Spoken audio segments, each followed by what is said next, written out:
Hi, my name's Carolyn Ballinger. I've been a Unity Truth student for over 27 years now.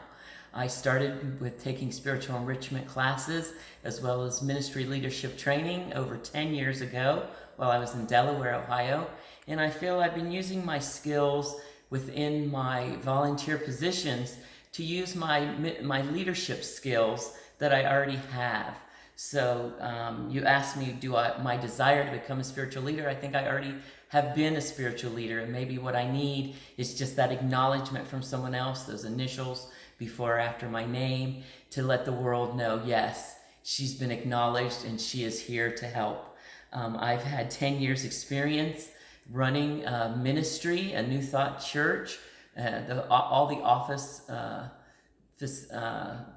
work was done by me. I also led YES, Youth Expressing Spirit classes, as well as the marketing and outreach team.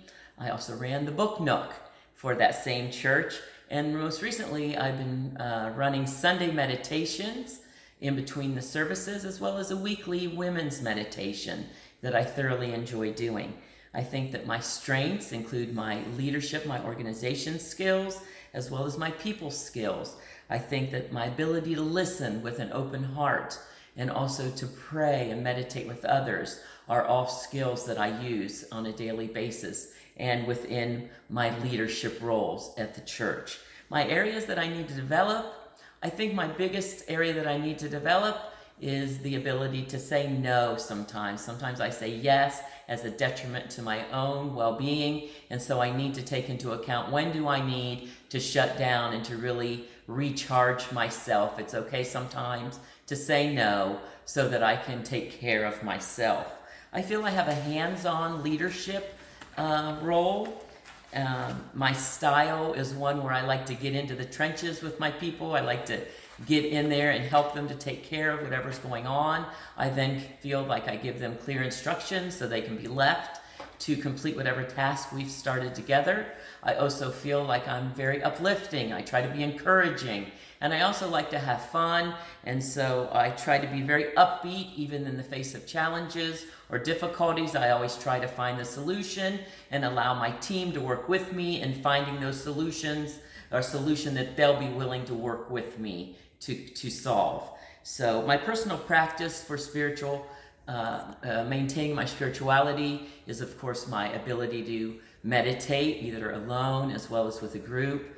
I also like to go out into nature, playing with my puppy or with friends' kitties, any animals that I can get in contact with, I feel is really good for your soul. I also like listening to music, as well as having alone time, as well as my writing. I'm a spiritual writer, and I like to share poetry at open mics.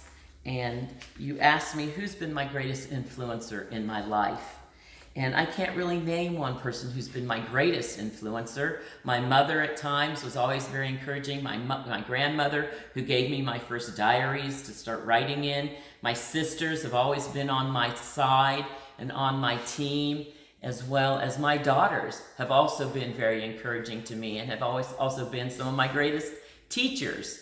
So at this point in time, when I started in Unity, Wendy Craig Purcell was the one that really got me into Unity, got me listening to the message.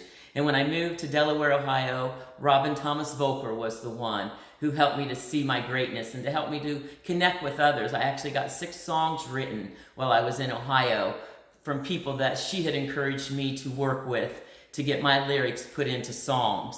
So I'm very thankful for all these different people in my life, as well as currently Reverend Dr. Temple Hayes, as well as Reverend Richard and Reverend Kim, Ron, and Maria. I'm really thankful for all the people that I meet on a daily basis who have been my influencers as well as my encouragers.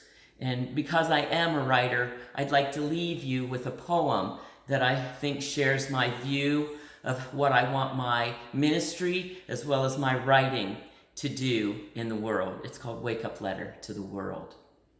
With this pen and paper, I pray for the day when I can truly touch each spirit and take the pain away.